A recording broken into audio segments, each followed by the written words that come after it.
Rico was a corridor-based shooter which could be played in either single player or co-op and released on the Switch back in 2019. Its sequel, Rico London, is also about to release on Nintendo's hybrid system. Is it more a case of London calling, or is London Bridge falling down? I'm Glen Bolger, thank you to the publishing team for the review code, and now let's find out. Is buying enough guns to wage war on the entire capital.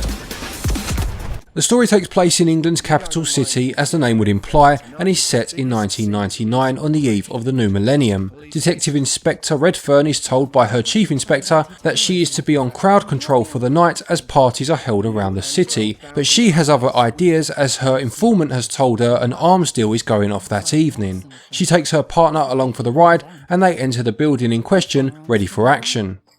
So Rico London, much like its predecessor, is a floor-clearing first-person shooter. You take on the role of one of the two main characters and proceed to breach doors on a floor in a tower block, killing all enemies you encounter before moving on. There is an operations mode, which is basically story mode, or a daily run mode, which I believe is where you go for high scores, although I couldn't be sure for reasons I will explain later. Breaching a door will activate a few seconds of slow motion where you can try and get headshots, and consecutive headshots will increase your score. You can carry two weapons at a time, a typical handgun and something with a bit more punch, and you can pick up the guns of fallen enemies as well as find ammo, throwable weapons such as grenades and health pickups along the way. If you are gunned down, you have the ability to revive yourself as long as you have an available syringe. You can also revive comrades if you are playing in multiplayer. When playing on normal, permadeath is in effect and running out of syringes and being gunned down again will mean game over. In easy mode, there is no permadeath in effect. Eventually you will get to a door that ends that floor and awards you with some medals. These medals are basically your currency and can be spent in a shop between floors, either buying perks such as the last round you fire before running out of ammo doing more damage, or syringes refilling all of your health as opposed to a smaller percentage. You can also buy more syringes or health refills or unlock new guns. Medals stack between floors so you can save them up rather than having to spend them in one go. Control wise, you can aim with the right stick or turn on gyro aiming in the menu. I found using the stick and refining my aim with gyro control works pretty well, and at times I could pull off headshots and feel in control, which is good. Then at other times enemies felt like complete bullet sponges where 8 to 10 shots into someone standing right near you did nothing. It does feel a bit stiff and awkward at times, but controls are definitely one of the better aspects of the game, to be fair. Now, to give credit where it's due, the single player mode is better than its predecessor, which forced a strange tutorial on you every time you played it, but it's quite jerky in terms of the animation and it's not a huge amount of fun. It does get quite repetitive after a while. By contrast, the multiplayer mode was where the first game shone, or at least became a guilty pleasure anyway. So I went round to Mark's house and we tried this out via the LAN option to see how this new one held up in this respect. The first strange design choice is that if you set up a private match, it doesn't actually give you a password to give to your friend or seemingly any way to invite people, so you end up sitting in a private lobby by yourself. Not the best start, but after choosing public lobby instead, we were in and begun to clear rooms of enemies. As much as the single player mode is better, they have actually removed some elements that affect multiplayer mode and make it feel like a downgrade this time round. First off is the removal of the map. Now let me be clear, you won't get lost in this game. You might reach a dead end and have to double back, but the map served a different purpose. It wasn't about getting lost, it was about strategy. Seeing that two rooms led into the same area and deciding whether to take a door each or go through one door together, for example, made the first game a lot of fun. Here, all strategy really is lost. They have also removed the ability to both breach a door at the same time. Here only one of you can breach while the other waits behind. The first game was pretty mindless, but these small elements made local co-op a good time. Without these, things just seemed quite mundane this time round, which was massively disappointing. The thing is though that these grievances pale into insignificance when compared to the other issues I encountered in multiplayer. This is going to be one of those reviews where a picture will tell 1,000 words, and I'll just talk you through my experience. Ignore any bizarre ragdoll effects or floating corpses you've seen, we'll get to that later, trust me, but for now we are talking about the game just functioning as a game and being playable, as most of the time in multiplayer, well, it wasn't.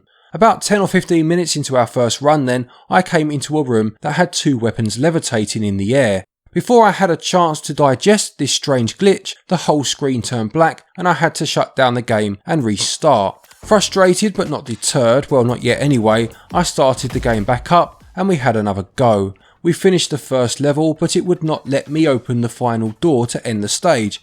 Eventually it did let me, but then I fell through the floor into a strange abyss where my character was forced to spend all eternity holding an invisible hot dog.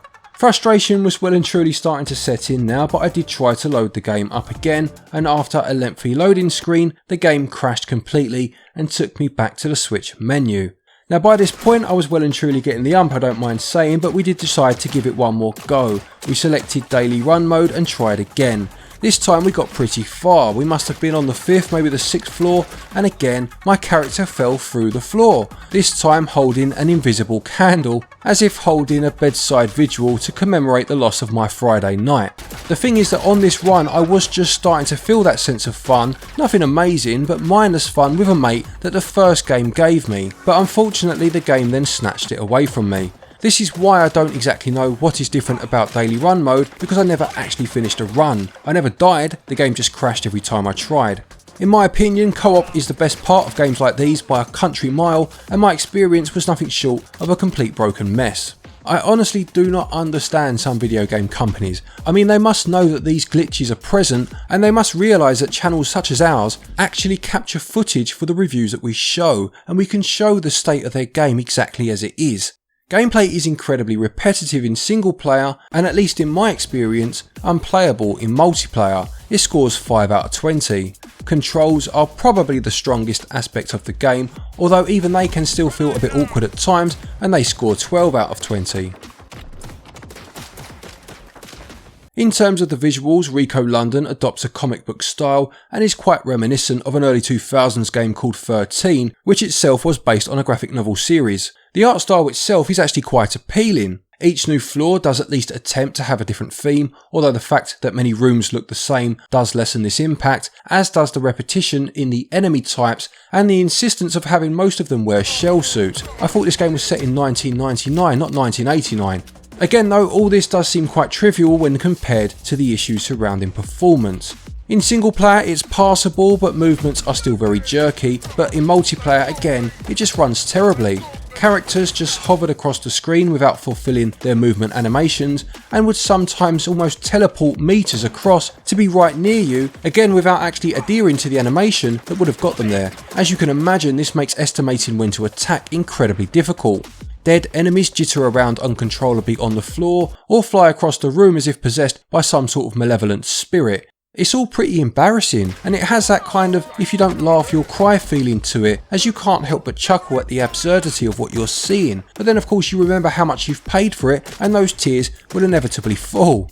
Audio wise, things are very generic, with a high tempo piece playing throughout. It's voice acted, although the delivery is very poor. All the actors sound bored when reading their lines, and it's yet another game that falls into the trap of believing that the spectrum of accents in England ranges from those who speak like Stephen Fry to those who speak like Dick Van Dyke's character in Mary Poppins, with absolutely nothing in between. A bit of research and some proper voice acting when portraying England is long overdue in games and movies as it happens.